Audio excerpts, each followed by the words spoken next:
Bishop, your thoughts? We saw Mr. Pollack staring you down as you walked into the courtroom. Well, let me just first give my address, and then I'll answer whatever questions that I can answer. First, I want to thank the NYPD and the ATF for doing an impeccable job. At this time, 2 out of the 3 suspects were captured today. I received a phone call this morning around 6:30 in the morning, waking me up and stating that they have caught 2 of the 3 suspects. First, I really want to thank God. This has been a trying time for me and my family. It's just been really nerve-wracking. The media plastered my address throughout online, and what you guys didn't know that I couldn't really talk about, there was an home invasion at my home, and they tried to steal my cars, come out of my driveway, because my address plastered around. This is a win today because the narrative that was posted and presented that I had something to do with this robbery, and it has destroyed my life.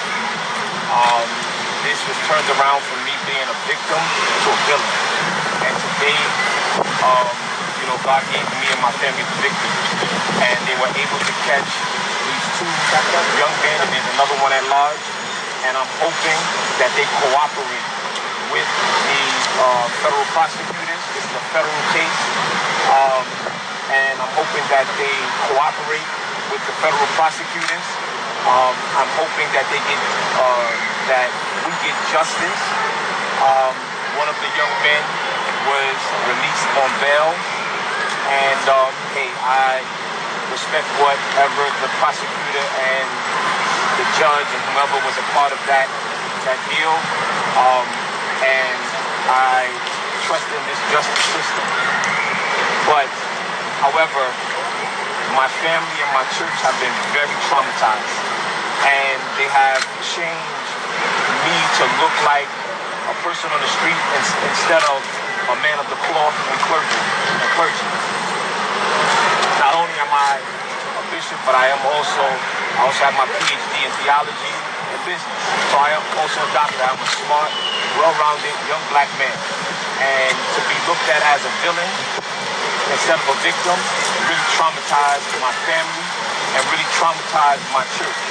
I've lost so many members because of the fear of coming back to church, because of people just walking into church after July 24th, doing what they want to do. I want to thank my wife, Lamar Whitehead, for standing next to me and standing beside me during this time, and standing next to each other. She wanted to be here today, but she's just still afraid. My children still have trouble sleeping, and a lot of my members still call me to this day crying because of the trauma.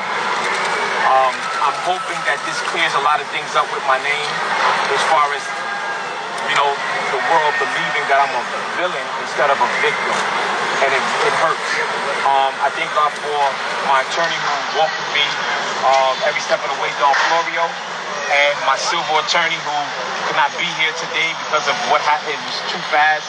His name is Brian Ponder, and I'm just really thankful for the greatest church on earth, Leaders of Tomorrow International Ministries, and I want to thank each and every one of you for being out here.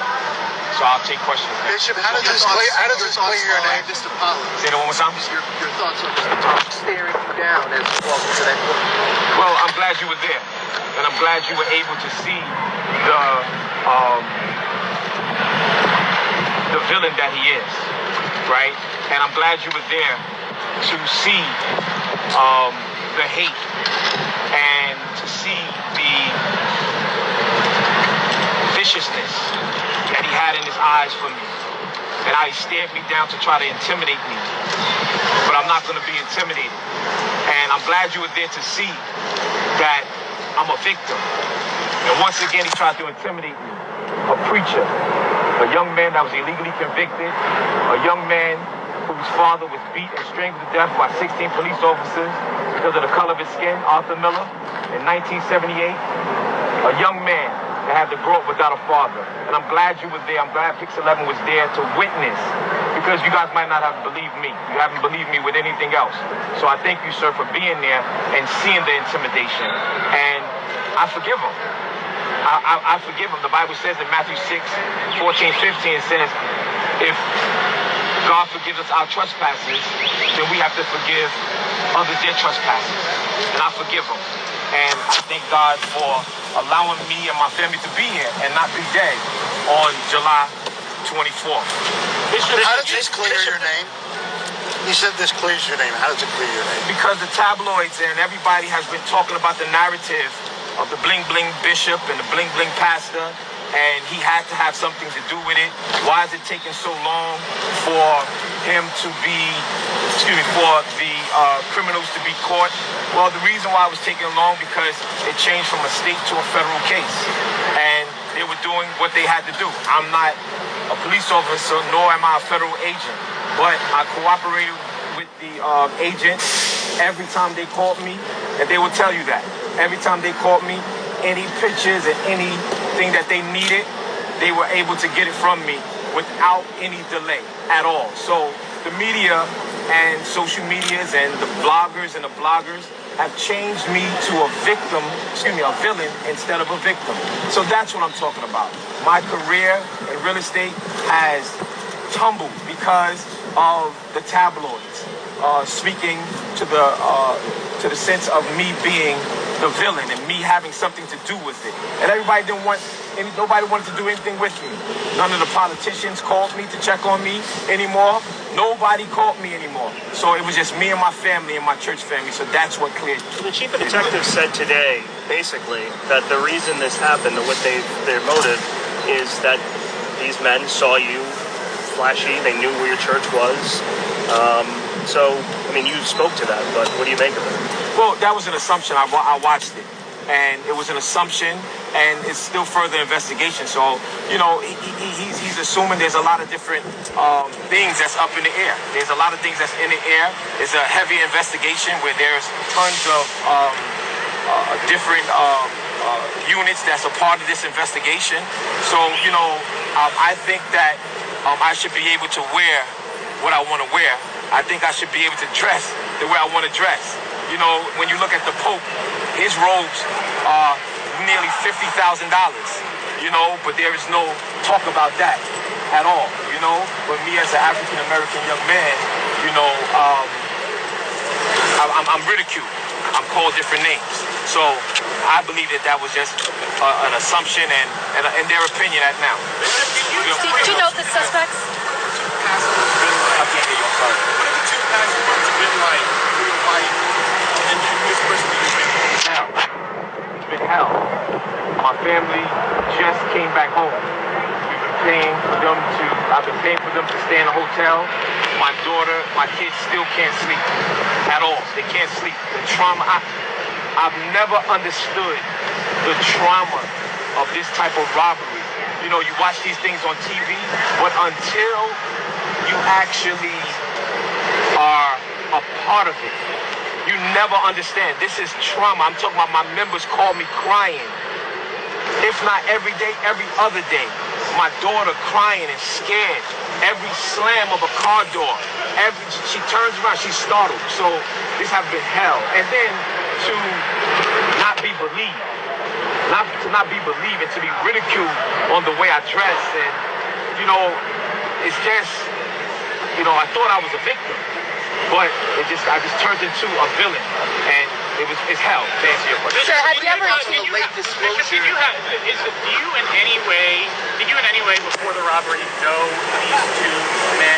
Or Did you ever see them before? I've never seen them before a day in my life, and this was groundbreaking for me, because when you haven't seen them, you don't know what they look like, And I couldn't wait. This morning I was up for 5 a.m. prayer, because we're on 5 a.m. prayer for the last year, 7 days a week. And I was up for 5 a.m. prayer, And when I dozed back off, then I got this phone call, and I couldn't go back to sleep. I was so anxious to see what these gentlemen look like because I've never seen them before. I didn't know their names. So when I seen them today, I never saw them before, and then I started to say, wow, why would these young men do this to me? Why would these young men do this to me? We always talk about racism, and we always talk about other ethnicities coming against the black community. But these were my own brothers. So what are our excuse now? What is our excuse now? What are your thoughts on the late disclosure that they're in plea discussions? Well, like I said, I'm leaving that up to the prosecutor, and I know that the judge said that they were giving them a window for plea discussions. So I don't know if they're already having plea discussions. But what I do, that's in every case, as my attorney just said. That's in every case. So I don't think that I don't know if they're in plea discussions, but I know that the next date for court, which I will be here, is October 28th. And I will be here, and I'm going to monitor this and whatever they need from me, and I'm hoping and praying that these young men speak, because there's I don't know, but I feel that there's more to the story. I feel that there's more people to this, and I feel that, because for you to have the courage to walk inside of a house of worship, it has to be something else to this. So I'm hoping that they will cooperate with the police department, the ATF, and the NYPD, and anything that's hidden, I'm hoping that it's uncovered. Any names that have been a part of this crime, I'm hoping that the no snitching rule is out the window, and I'm hoping, because at the end of the day, they pull a gun, not only on me to the back of my head, but my wife and my 8-month-old daughter. And I do have video that I will be showing later on this week or maybe next week, but I did not put it up there, but you guys will be able to see the inside of everything that happened, and because I think the people in the world needs to see the traumatization of my church and how all of them had to, it's like a wave, they just all flew on the floor, and they were all on top of each other, and when you guys see that, then I think that you guys will have trauma that my family is going through. Do you know if they have any connection to the church? You've heard their names. Do you know if they were? You didn't know who they were, but do you know? I don't know their names. Their names are not unfamiliar to me. Their names are unfamiliar to me. And their faces are unfamiliar to me. I was hoping to come out here and say, I've seen that young man before, because I do a lot of community work. I help a lot of kids. I help a lot of young men out of prison. I help them reform their life. So I'm around a lot of young people. I'm around a lot of gang members. I'm around a lot of people, a lot of people that have felonies and different things of that nature. And I was hoping to see some type of connection of, how did they just pick me out? Because, think about it. Just think about it. I'm outside. I'm not inside. I'm outside doing a lot of community work, right? And the same jury that they stole from me is the same jury I have on all the time. Why would you go into the church, right? And I think every pastor, I think every imam, I think every rabbi, and whatever religious leader you are, I think we should step up and stand together to protect the houses of worship.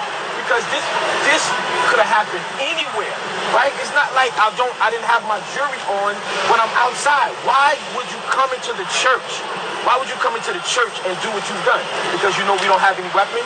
Because you know we're peace? You know that we are coming to serve our Jesus? Right? And that's just wrong. Bishop, you said the politicians stopped calling you. Does that include the mayor? I haven't heard from the mayor in a while. And like I said, I believe that, a lot of people were scared off. I think a lot of people were scared off because of the picture that I was painted to be involved with this heinous crime. Are you scared? See some type of connection of, how did they just pick me out? Because, think about it. Just think about it. I'm outside. I'm not inside.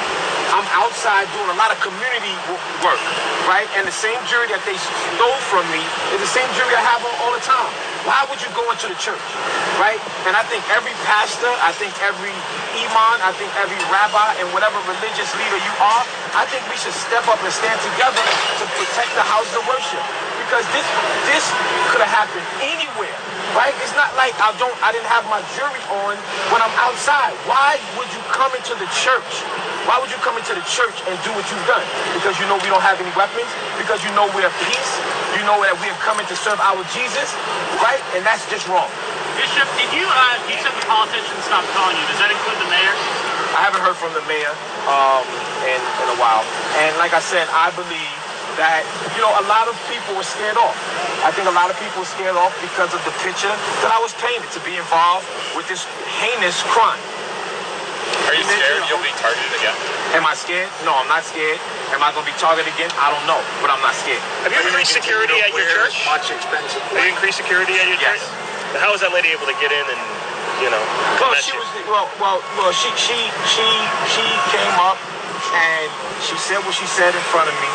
I allowed her to say, and she was a woman. You know what I mean? She was a woman. She screamed, she hollered, she cursed, she did everything. And as I turned my back to go back up into the pulpit, that's when you see the video. She walked off. I thought she was leaving. Then she turned around and then started yelling at my wife and beeline to my wife, and she had a bag underneath her arm. So I didn't know what was going on. And no, I did not choke her. No, I did not choke her. I grabbed her from the back of her shirt, and I had the mic in my hand, and I grabbed her shoulder, and I pushed her out. I did not choke the young lady at all. Okay, I don't have no fingernails, so I didn't scratch her. She scratched herself.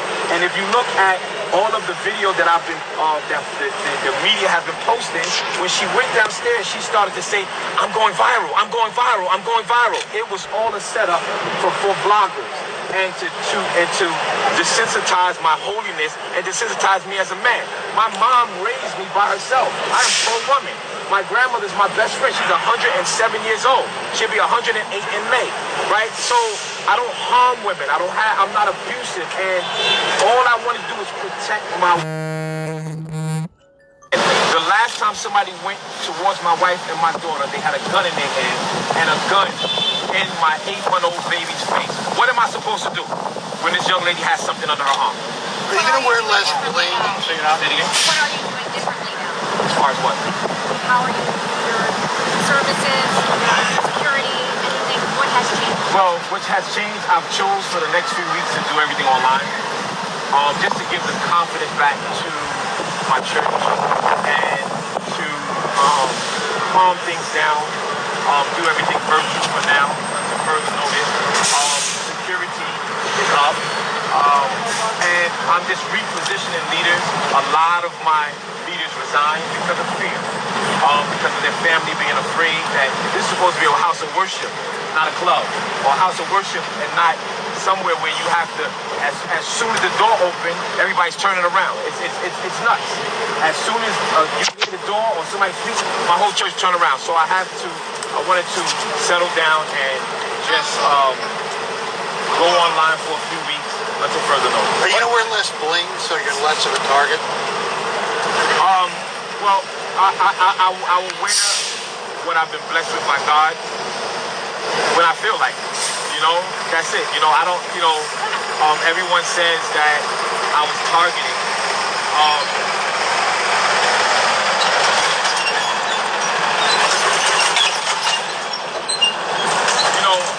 It's amazing to me about how we all forget about the shooting in the church in the Carolinas and the mass shootings in the churches down south, right? The pastor didn't have any jury on, right? But at the end of the day, just to make a story to make me look like I deserve it. See, when you guys ask me that and say, well, are you going to wear less jury so you won't be targeted? It makes me feel like you feel that I deserve it because... I'm not saying it, but this is just what the media is building around because you guys go into my... when I was illegally incarcerated and sent away to prison, you guys put the bling bling bishop and identity theft, but nobody wants to give the story on that I have search warrants that was illegal. Search warrants where the judge's signatures was forged. Nobody wants to talk about how the district attorney that was over my case in Suffolk County, his name was Thomas Spoda, that he had a federal indictment, he had to resign. Nobody wants to talk about that. Nobody wants to talk about that, but everybody wants to talk about my felony conviction, but nobody wants to talk about how I have 5 affidavits from 5 different lawyers that states that the DA hid all of the evidence from them. Nobody wants to talk about that. That's not a story. But the story is that he went to prison and he served 5-6 years in prison and he's not to be trusted, but nobody wants to talk about Thomas Spoda, who has been federally indicted and had to be resigned and was arrested in Suffolk County. He was the district attorney over my case. Let's talk about that. Why don't we talk about that, right?